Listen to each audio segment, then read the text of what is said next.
profesor, semua ke arah begitu. Tak ada orang yang nak anak dia jadi petani, tak ada orang nak anak dia jadi tentera. Dah hilang. Sedangkan Rasulullah SAW ni mendidik semua sahabat dalam bidang masing-masing. Dia mengenal potensi, orang kata mengenal potensi itu penting. Tapi kita dah sekarang ni, saya rasa dah tak ada dah kempen tentera di sekolah, tak terlampau nak jadi tentera. Kerana kita terlampau sangat meletakkan target akademik dengan material. Itu yang disebut oleh Abu Hasan Nadwi dalam kitabnya As-Sira' Bainal Iman wal Maddiyah. Dunia sekarang ni bertemu di antara iman dan duit. Materialistik. Jadi kita train anak-anak kita ni, kalau buat macam jadi kaya, tak. Oh, tapi jangan sampai jadi matlamat. Oh, itu yang akan menjadi masalah dalam kehidupan. Takkan semua orang jadi kaya. Mana bila kita, pendidikan kita ni bukan khidmat kepada Islam, agama. Akhirnya kita semua cari wang. Sehingga kita tenggelam dalam dunia materialistik. Itu yang berlaku dalam surah Al-Kahfi, yang Allah ceritakan dua orang sahabat, yang seorang tu beriman, seorang tu tenggelam dalam harta dia.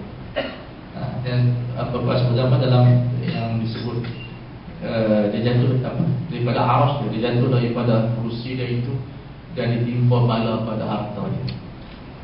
Ana aktaru minka mala wa walada. Konsep golongan kapitalis. Saya banyak harta dan geng, keturunan, banyak kumpulan. Ini bahaya bila kita membina, dia panggil apa, jurang di antara kawan-kawan kita dengan wang dan juga kumpulan anak dan sebagainya. Kita bukan dengan membina takwa ataupun dakwah ila Allah Azza wa Jalla. Pakai berumur nak tunjuk harta. Itu yang satu perkara yang bahaya. Kemudian persediaan ekonomi untuk berjihad. Ini kelemahan umat Islam kita, ekonomi kita teruk. Dan ini wajib kepada semua orang kaya dan pakar-pakar ekonomi merangka dan kerajaan. Betul. Imam Ghazali dalam kitab Ihya, kita perlu kena baca sejarah dia ataupun dalam kitab-kitab yang lain. Bukan Ihya, itu risalah yang ditulis untuk mulut tentang konsep kesalahan menaikkan cukai. Itu satu benda yang perlu kita kaji semula sejauh mana kebenaran tersebut. Sebab bila kita hidup dalam miskin, orang kata orang miskin tidak mampu kreatif. Orang miskin tidak mampu kreatif, orang yang lapar tak ada duit.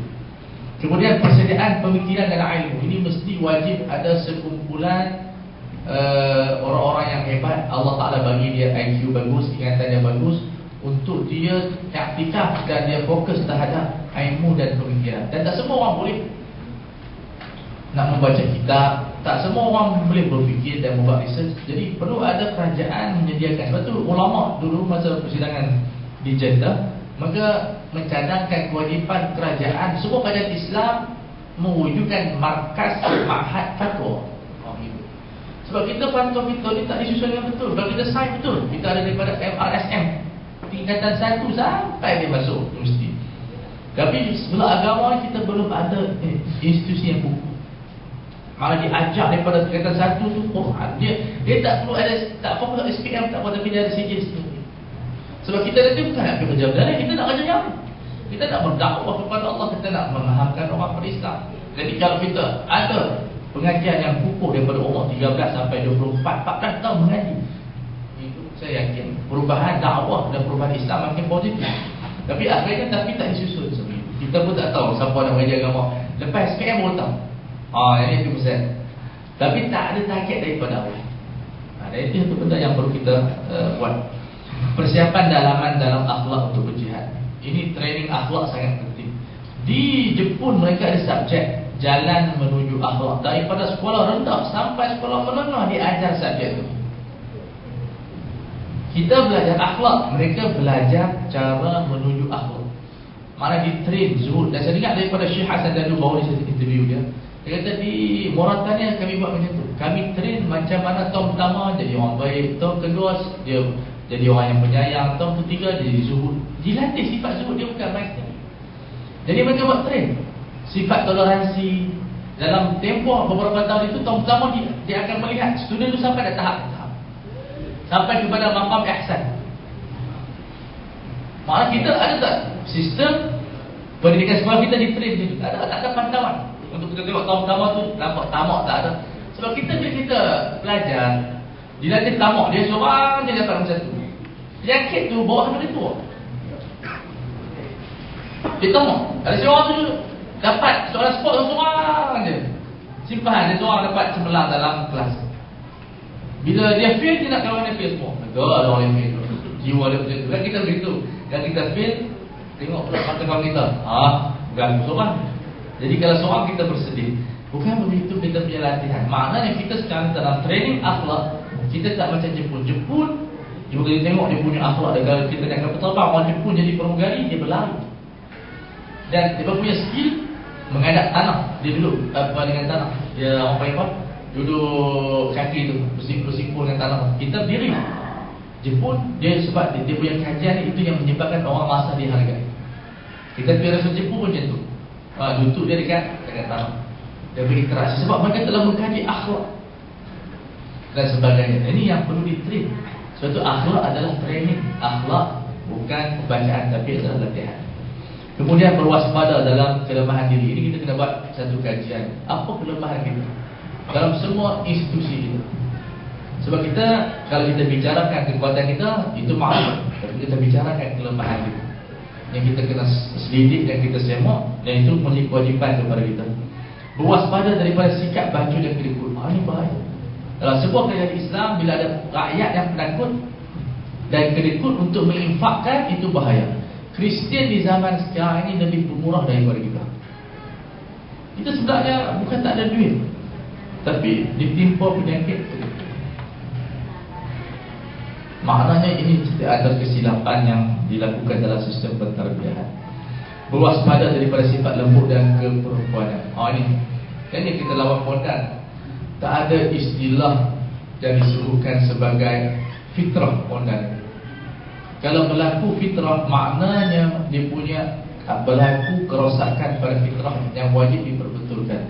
Sebab itu kata ulama, kalau ada budak-budak yang lembut, wajib kita keraskan dia. Maknanya kita masukkan dia kedek, kita masukkan dia pengangkat, masuk dia bulan sabit, supaya dia keras semula. Sebab haram kita membiarkan dia lembut, kerana ia bukan bersifat rajul lah. Jadi kalau kita di peringkat masyarakat, universiti, sekolah, banyak sangat pondan-pondan. Kelab pondan pun ada. Kalau universiti ada kelab pondan ni, risau kita. Jadi ini di antara benda yang patut kita basmi. Sebab kalau munculnya golongan-golongan bapuk ni, apa yang kita boleh buat? Hanya tu bahaya yang tanggungjawab kita berjihad di dalam persiapan kita dalam jihad kita. Dan ini tugas apa?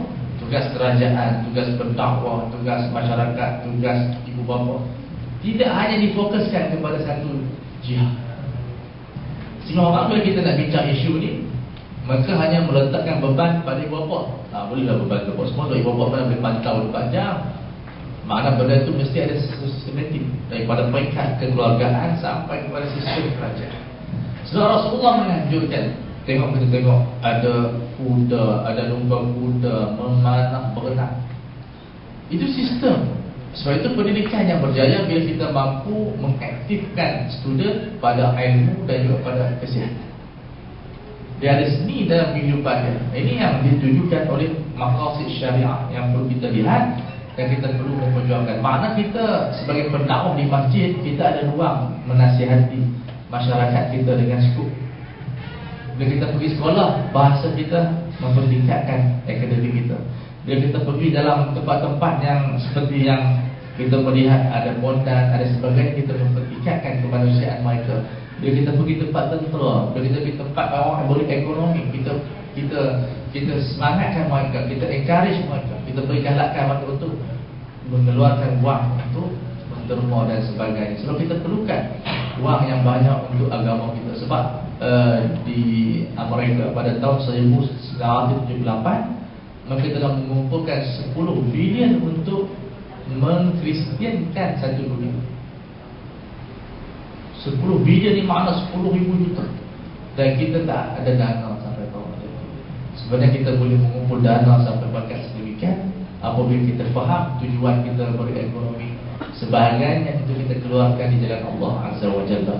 Itu di antara persiapan berjihad di jalan Allah. Kemudian kita masuk pula pasukan jihad Islam. Ini masuk dalam ketenteraan. Jadi kita baca secara lalulah sebab tentera kita tak ramai di sini. persediaan alat peperangan untuk menghadapi musuh, latihan